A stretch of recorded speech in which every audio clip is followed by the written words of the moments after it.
Russia అనేది communist దేశం. కాబట్టి మన దేశంలో కమ్యూనిస్టు భావజాలపు జర్నలిస్టులు ఎక్కువున్నారు కాబట్టి విపరీతమైన హైప్ ఇచ్చేశారు. నేను అందుకనే వీడియోస్ జస్ట్ అవసరమైనంత వరకే చేశా. లేకపోతే ఇంపార్టెంట్ ఇష్యూ ఉన్నప్పుడు ఎక్కువే చేస్తాను నేను. తెలుసు నా వీడియోస్ ఫాలో అయ్యేవాళ్ళని. ఎందుకంటే రష్యా ఏమి మనకు ఆల్టర్నేటివ్ కాదు. రష్యా యాక్చువల్‌గా మనకి దేనికి పనికొస్తుందంటే ఆయిల్‌కి పనికొస్తుంది.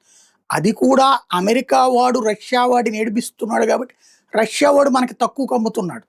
యూరప్ దేశాలు వాడి మీద ఆంక్షలు పెట్టాయి కాబట్టి వాడు తక్కువకు అమ్ముతున్నాడు.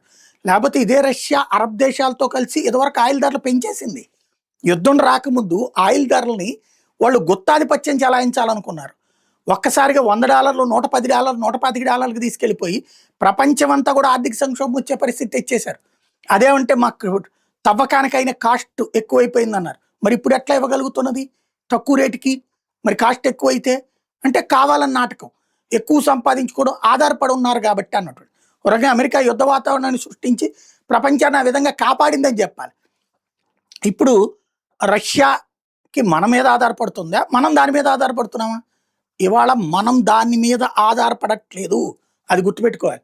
రష్యా 71వ సంవత్సరంలో యుద్ధం సందర్భంలో అమెరికా యుద్ధ నౌకేస్తుంటే దానికి ఎదురెళ్ళి రష్యా నిలబడింది కరెక్ట్. ఎందుకని? ఆ రోజు 90% మన సొమ్ములంతా తీసుకెళ్లి రష్యా మొహానే తగలేసాం కాబట్టి. వాళ్ళు ఇచ్చినటువంటి విమానాలు ఊరికినే కూలిపోతున్నా సరే, అనేక మంది పైలట్లు చచ్చిపోయినా సరే, మిగులు సుకోయిలకు సంబంధించి అయ్యే కొనసాగించాం కాబట్టి. ఇక్కడ పాయింట్ ఏంటంటే రష్యా ఆయుధాలు అవుట్డేటెడ్, సోవియట్ యూనియన్ నాటివి. ఇవాళ రోజున కొన్ని ఆయుధాలు ఏమన్నా ఏది S-400 లాంటి ఓకే గుడ్, ఇంకా దానికి ఆల్టర్నేటివ్ అమెరికా కనిపెట్టలేకపోయింది కాబట్టి వాళ్ళ టోటల్ వెపన్స్లో ఒక 20-30% మాత్రమే సక్సెస్ రేట్ ఉన్నాయి. అవి మనం కొనుక్కుంటాం. సుఖోయ్ 57 నన్ను అడిగితే అవసరమే లేదు. ఎందుకంటే దానికంటే రఫెల్ పవర్ఫుల్ అని ఆల్రెడీ మన సైన్యం గుర్తించబట్టినే మనం సుఖోయ్ 57 ఎప్పుడో ఇస్తానన్నా వద్దన్నాం.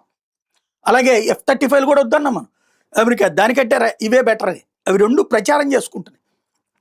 ఇంకోటి, ఆయిల్ తక్కువకి ఎందుకు ఇస్తాము? ఎప్పటికే మేము ఎవరి ఒత్తిళ్ళకి తలగ్గకుండా ఇస్తామంటే ఒత్తిళ్ళకి తలగకుండా వాళ్ళు ఇవ్వడం కాదు, ఒత్తిళ్ళకి తలగకుండా మనం కొంటున్నాం.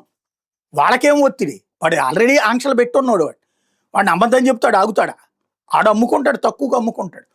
మనం అమెరికా వాడి ఒత్తిడికి తలగ్గకుండా వాడు 50% మన మీద పెనాల్టీలు వేసినా సరే ఆయిల్ని ఇక్కడ కొంటున్నాం అంటే మనం వాడికి మేలు చేసి పెడతాం.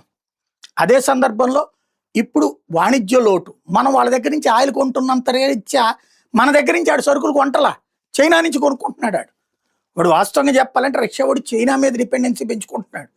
మనం ఇప్పుడు కాకపోతే ఏంటంటే మోడీతో ఎందుకు ర్యాపో ఎక్కువ మెయింటైన్ చేస్తాడు పుతిన్ అంటే, అంతర్జాతీయంగా వాళ్ళ ప్రపంచంలో అతిపెద్ద జనాభా కలిగిన దేశం, మనల్ని కాదనేది సాగదు. ఇంకొకటి, అతిపెద్ద మార్కెట్ ఉంది కాబట్టి వాళ్ళ సరుకులు కూడా ఇక్కడ కొనుక్కోవాలి, అమ్ముకోవాలి. అట్లాగే అమెరికాని కాస్త కంట్రోల్ పెట్టగలిగిన వాళ్ళు, అమెరికాకి 2 ముక్కలు చెప్పగలిగింది అంటే పుతిన్ తరపున మాట్లాడగలిగినోడు మోడీ ఉంటాడు, లేదా ట్రంప్ తరపున మాట్లాడగలిగినోడు మోడీ ఉంటాడు. ఆ విధమైనటువంటి లెగసీ ఉంటుంది. అంటే పెద్దరికం ఉంది ఇండియా కాబట్టి ఉంది. ఇక్కడ రష్యా భారత్ మీటింగ్ మంచిదే, ప్రయోజనకరమే, అద్భుతమేమీ కాదు, అలాగని అనర్థము కాదు. ఒక రొటీన్ వ్యవహార శైలి. ఆ దేశాధ్యక్షుడు ఇక్కడికి రావడం శుభపరిణామం. మనోళ్ళు కూడా అక్కడికి పోతుంటారు. కాబట్టి అతిగా ఊహించద్దు దీని మీద.